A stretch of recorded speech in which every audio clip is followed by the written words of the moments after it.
बख्तियारपुर के ग्यासपुर में गंगा नदी पर पीपा पुल निर्माण में देरी को लेकर दियारा के लोग धरने पर बैठे हैं। उनका कहना है कि जब तक पीपा पुल नहीं बन जाता तब तक वे धरने पर बैठे रहेंगे। बख्तियारपुर शहर को दियारा से जोड़ने के लिए एकमात्र पीपा पुल ही सहारा है। हजारों लोग प्रतिदिन नाव से सफर करने को मजबूर हैं। नाव ओवरलोड होने के कारण बराबर नदी में डूबने का खतरा बना रहता है। हालत यह है कि बड़े बड़े वाहन और बाइक भी नाव पर लादकर लोग नदी पार करते हैं। दियारा क्षेत्र में स्कूल जाने के लिए शिक्षकों को नाव से ही गंगा नदी पार करना होता है। यहाँ के निवासी अपनी जान जोखिम में डालकर नाव पर यात्रा करने को मजबूर है। बख्तियारपुर से दियारा को जोड़ने वाला एकमात्र पीपा पुल ठेकेदार की लापरवाही के कारण आज तक नहीं बना है। बारिश में गंगा नदी में उफान आने पर पीपा पुल हटा दिया जाता है। बख्तियारपुर से दियारा आने जाने के लिए पीपा पुल को नवंबर महीने में तैयार कर दिया जाता है। 1.5 महीने बीत जाने के बाद भी आज तक पीपा पुल बनकर तैयार नहीं हुआ है। दियारा के लोगों का कहना है कि सरकार उनकी समस्याओं पर कोई ध्यान नहीं देती है। अगर पीपा पुल जल्द बनकर तैयार नहीं हुआ तो वे भूख हड़ताल करने को मजबूर हो। चोट लग गया, आदमी के आने जाने में दिक्कत होता है। नाव पे देखिए कितना भीड़ होता है, लोड करता है, नैया टिक जाता है तो उसको जाने में, जिसको इमरजेंसी है 10 मिनट में जाना है, उसको लगता है 2 घंटा जाने में। अगले चुनाव में ना करेंगे तो ना मिलेगा उनको वोट।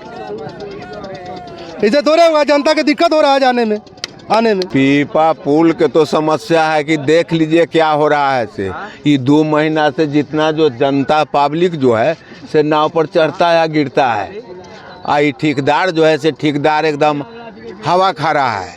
इस तो है कि पीपा पुल जो अगर लग जाए तो अति सुंदर बात है, ना तो पकिया पुल के राघोपुर में 1 महीना पहले चालू हो चुका है, तो मुख्यमंत्री महोदय का बख्तियारपुर में क्यों नहीं?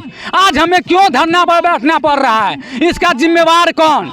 जब ये पीपा पुल जिस दिन खुलता है उस दिन मैं शासन में प्रशासन से कहता हूं कि एक दिन पीपा पुल रुका जाए, तो फिर शासन प्रशासन हमें कहता है अगर पीपा पुल के साथ कुछ हो जाएगा तो उसके जिम्मेवारी लीजिएगा आप। आज 1 महीना पीपा पुल विलम्ब है, इसका जिम्मेवारी कौन लेगा? आज दियारा के जनता 2-2 घंटा बीच नाव में फंस रहा है, इसका जिम्मेवारी कौन लेगा? नाव बीच नदी में गिलावी में फंस जा रहा है, नाव फटकर डूबकर मर जाएगा लोग, इसका जिम्मेवारी कौन लेगा? ये पूछता जनता सवाल। प्रशासन से आपकी बातचीत हुई तो क्या कह रहा था? शासन एवं प्रशासन के द्वारा हम लोगों के साथ सौतेलापन व्यवहार किया जाता है।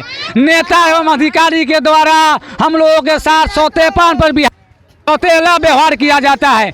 आज़ादी के 78 साल के बाद हमारे इलाका में एक सुई देने की सुविधा न हो, यातायात की सुविधा न हो, तो ये आज़ाद भारत में हम लोग गुलाम न है जी। इसलिए ये नेता और अधिकारी को जगाने के लिए देखिए, ये तत्काल मेरा ये पीपा पुल जो समस्या है, जब तक पक्का पुल नहीं बनेगा जब तक हम लोगों को पीपा पुल से ही जाना है। लेकिन दियारा का बच्चा का एक ही मांग पक्का पुल है। ये पीपा पुल थोड़ी समस्या है। हमने बिहार के मुख्यमंत्री नीतीश कुमार से ही बख्तियारपुर में मिला और उनसे पक्का पुल के हमने मांग किया। रविशंकर प्रसाद ने वादा किया था पिछले लोकसभा चुनाव जो हुआ, तो क्या उसमें कई बात हुई थी?